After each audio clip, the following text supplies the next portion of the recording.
오늘도 시편 31편에 기록된 이 말씀을 통해서 하나님께서 주시는 은혜를 우리가 함께 나누기를 원합니다. 이 시편 31편은 다윗이 인생의 역경 가운데 도우시고 또 기도할 때마다 응답하시는 하나님의 은혜에 대해서 찬송을 하며 간증하는 시를 기록하게 됩니다. 내용은 좀 길지만 이 다윗의 기도를 들어주시는 이 하나님의 은혜를 자랑하고 있는 것입니다.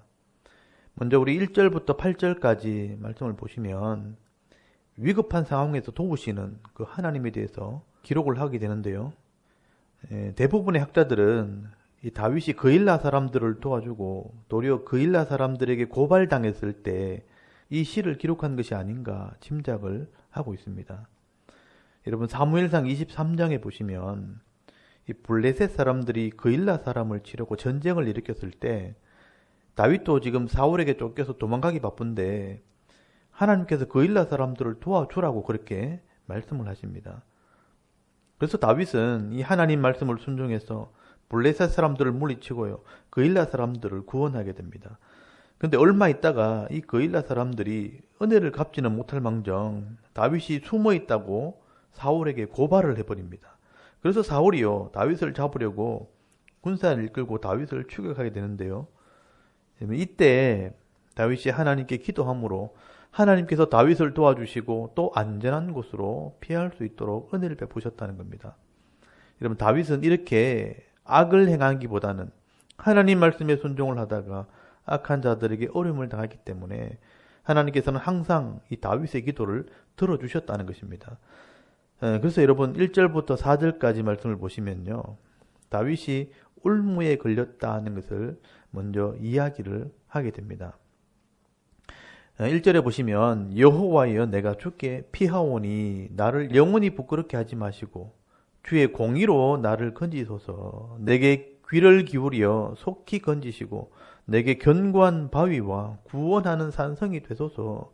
주는 나의 반석과 산성이시니 그러므로 주의 이름을 생각하셔서 나를 인도하시고 지도하소서. 그들이 나를 위하여 비밀이 친 거물에서 빼내소서. 주는 나의 산성이시니다 라고 기도를 합니다. 여러분 다윗은 지금 큰 어려움을 당했는데 누구 때문인가? 여러분 4절을 잘 보시면 거기 그들이라고 돼 있죠. 이 악한 자들이 나를 위하여 비밀이 친 거물에 걸렸다라고 말씀을 하고 있습니다. 여러분 그래서 다윗이요, 하나님이 공의로 나를 건져달라고 또 주의 이름을 위해서 나를 인도해달라고 지금 기도를 했다는 것입니다. 그리고 여러분 5절에서 6절까지 말씀을 보시면 과거에도 나를 이렇게 도우셨다고 고백을 합니다. 내가 나의 영을 주의 손에 부탁하나이다. 진리의 하나님 여호와여 나를 속량하셨나이다. 내가 허탄한 거짓을 숭상하는 자들을 미워하고 여호와를 의지하나이다. 내가 주의 인자하심을 기뻐하며 즐거워할 것은 주께서 나의 고난을 보시고 환난 중에 있는 내 영혼을 아셨으며 나의 원수의 수중에 가두지 아니하셨고 내 발을 넓은 곳에 세우셨음이니이다 라고 고백을 합니다. 여러분 하나님께서는요 이제까지 다윗의 믿음과 삶을 보셨기 때문에 늘 도와주셨다는 겁니다. 그래서 6절에 말씀하는 것처럼 허탄한 거짓을 이렇게 우상을 숭배하는 자들을 미워하고 또 여호와를 의지했기 때문에 하나님께서는 원수의 수중에 가두지 않고 또 내 발을 넓은 곳에 세우셨다. 늘 도망할 수 있도록 도와주셨다라고 말씀을 하는 것입니다. 그래서 여러분 다윗은 지금도 원수들에게 배반을 당하기도 하고 또 포위를 당하고 또 어려움을 당하고 있지만 여전히 나를 도우시는 그 하나님을 의지하겠다 이렇게 신앙 고백을 하는 것입니다. 그리고 여러분 9절부터 13절까지 보시면요, 지금 다윗이 지금 당하고 있는 이런 고통에 대해서 하나님께 호소를 하게 됩니다. 어찌 보면 우리도 여러분 세상에서 당할 수 있는 이런 고통들입니다. 어떤 고통을 다윗이 당했는지 여러분 한번 잘 보시기 바랍니다. 그럼 9절부터 보시면요, 여호와여 내가 고통 중에 있사오니 내게 은혜를 베푸소서. 내가 근심 때문에 눈과 영혼과 몸이 쇠하였나이다 라고 말씀하죠. 여러분 다윗은 어떤 고통인지는 자세히 기록되어 있지 않지만 감당하지 못한 그런 고통의 문제가 생겼다는 겁니다. 그래서 이런 감당하지 못하는 이런 고통 때문에 눈과 영혼과 몸이 약해졌다, 쇠하였다라고 말씀을 하는 겁니다. 그리고 10절에 보시면요, 내 일생을 슬픔으로 보내며 나의 연수를 탄식으로 보내며 내 기력이 나의 죄악 때문에 약해지며 나의 뼈가 쇠하도소이다 라고 말씀을 합니다. 여러분, 다윗은 자신의 연약함을 지금 고백하는 겁니다. 자신의 죄의 모습, 이런 인간적인 부족함 때문에 늘 슬픔과 이 탄식, 이 한숨 속에서 세월을 보내니 내 뼈가 약해졌다, 그렇게 말씀을 하는 겁니다.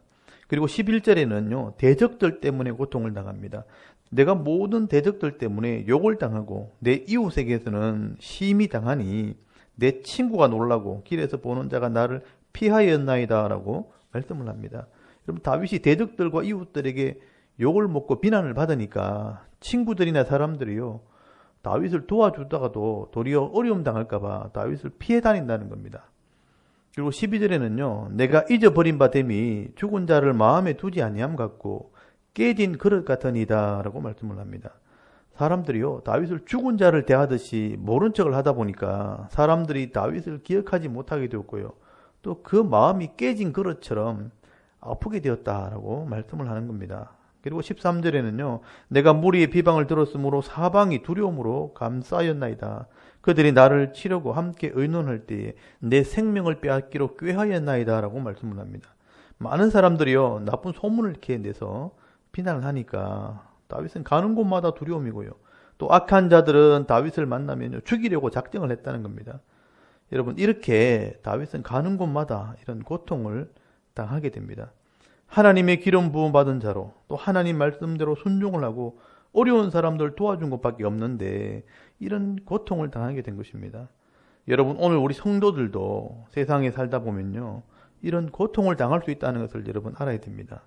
말씀대로 살려고 애를 쓰고요, 또 정직하고 성실하게 살려고 하는데 여러분, 악한 자들은요, 우리가 생각이 다릅니다. 하나님을 모르기 때문에 자기에게 도움이 되지 않는다고 생각하면 죽이려고 달려드는 것입니다. 그러나 오늘 여러분 14절 말씀을 잘 보시면요, 다윗이 뭐라고 고백을 하느냐, 여호와여 그리하여도 나는 주께 의지하고 말하기를 주는 내 하나님이시라 하였나이다 라고 고백을 하게 됩니다. 여러분, 이것이 다윗의 믿음이고 다윗의 신앙 고백입니다. 그리하여도 나는 주께 의지하고 또 말하기를 주는 내 하나님이시라 하였나이다. 여러분, 이 말씀은요, 오늘 우리가 고백해야 될 말씀입니다. 여러분, 세상에서 예수님 때문에 고난을 당해도요, 내 마음은 주를 의지하고요, 또 내 입으로는 주는 내 하나님이시라 말해야 된다는 것입니다. 그래서 결국은요, 다윗이 이런 믿음으로 신앙 고백하며 살아갈 때 하나님께서는 다윗의 기도를 들어주셨다라고 간증을 하게 되는 겁니다. 여러분, 15절부터 22절까지는요, 다윗의 기도와 또 하나님의 응답이 기록이 되어 있습니다. 이 기도와 응답을 여러분 잘 보시길 바랍니다. 먼저 15절에 보시면요, 나를 핍박하는 자들의 손에서 건져주소서라고 기도를 합니다. 16절에는요, 주의 사랑하심으로 나를 구원하소서라고 기도를 합니다. 17절에는 나를 부끄럽게 하지 마시고요, 원수들이 부끄러움을 당하게 해달라고 기도를 합니다. 그리고 20절에는 사람들의 꾀와 말쟁이들의 다툼에서 숨겨달라고 기도를 합니다. 다윗은 이렇게 믿음으로 기도할 때 하나님께서 내 기도를 들어주셨다라고 고백을 합니다. 여러분, 22절부터 보시면요, 내가 놀라서 말하기를 주의 목전에서 끊어졌다 하였사오나 내가 주께 부르짖을 때에 주께서 나의 간구하는 소리를 들으셨나이다 라고 고백을 합니다. 내가 놀라서 죽었다라고 생각했을 때 하나님께서 내 기도를 들어주셨다는 것입니다. 여러분, 이것은 전적으로 하나님의 은혜와 사랑입니다. 여러분, 19절에 주께 피하는 자에게 주시는 은혜와, 그리고 21절에 하나님의 놀라운 사랑 때문에 하나님께서 다윗의 기도를 들어주신 것입니다. 여러분, 다윗은 이렇게 원수들에게 고발을 당하기도 하고 또 죽은 자같이 되어도 하나님의 은혜와 사랑이 나를 도우시고 내 기도를 들어주셨다고 간청을 하는 것입니다. 그리고 마지막으로 이 다윗은 오늘 우리에게 선포를 하게 됩니다. 너희도 그 하나님을 사랑함으로 강하고 담대하게 세상을 이기며 살아라, 이렇게 선포를 하는데요. 여러분, 23절부터 24절까지 말씀은 우리 같이 한번 읽어보도록 하겠습니다. 여러분 23절부터 같이 한번 읽습니다. 시작. 너희 모든 성도들아 여호와를 사랑하라. 여호와께서 진실한 자를 보호하시고 교만하게 행하는 자에게 엄중히 갚으시느니라. 여호와를 바라는 너희들아 강하고 담대하라. 아멘. 여러분 이 말씀을 잘 보시면요. 너희 모든 성도들아 여호와를 사랑해 봐라 이렇게 말씀을 하죠. 진실하게 사는 자를 하나님이 보호하시고요. 또 교만하게 행하는 자에게는요. 하나님이 엄중히 갚으신다. 심판하신다고 말씀하는 겁니다. 그래서 여러분 역사를 보시면요. 이렇게 다윗을 시기함으로 죽이려고 쫓아다니는 이 사울은요. 결국 하나님 심판을 받게 됩니다. 이스라엘의 왕이었고 또 군대를 끌고 다니면서 큰 소리 치면서 다윗을 쫓아다니는 사울이었지만 여러분 결국 전쟁터에서요. 쓸쓸히 자기 칼에 엎드려져서 자살을 하게 됩니다. 그리고 그 목은 잘려지고요. 결국 자기 몸만 성벽에 박히는 이런 엄중한 심판을 받게 되는 것입니다. 그러나 다윗은요. 역사의 길이 남을 위대한 왕으로 기록이 됩니다. 그리고 오늘 말씀에 있는 것처럼 힘있게 외치게 됩니다. 우리를 도우시는 그 하나님을 사랑해라. 그리고 너희들도 강하고 담대하라. 그렇게 말씀을 하고 있는 것입니다. 여러분 오늘 저와 여러분도 이 세상을 살아갈 때 비굴하게 죄와 타협하며 적당히 자리 지키며 살아가는 것이 아니라 다윗처럼 비록 하나님을 믿는 것 때문에 고난을 당하기도 하고 비난을 받더라도 여러분 진실한 삶, 정직한 삶을 살아갈 때 하나님 앞에 또 사람 앞에 부끄러움이 없는 이런 당당한 성도의 삶을 살아가는 저와 여러분의 이런 신앙의 삶이 될 수 있기를 주의 이름으로 축원합니다. 아멘. 우리 잠깐 기도드리겠습니다. 오늘도 이 세상 속에서 믿음을 지키는 삶, 진실하고 성실한 성도의 삶을 살게 하옵소서. 나라와 민족과 섬기는 교회와 또 우리 가정과 자녀들의 믿음을 위해서 또 개인의 기도 제목을 따라 기도하고 오늘 하루 삶을 시작할 수 있기를 바랍니다. 우리 하나님께 한번 기도드리겠습니다. 살아계신 하나님 은혜를 감사합니다. 오늘도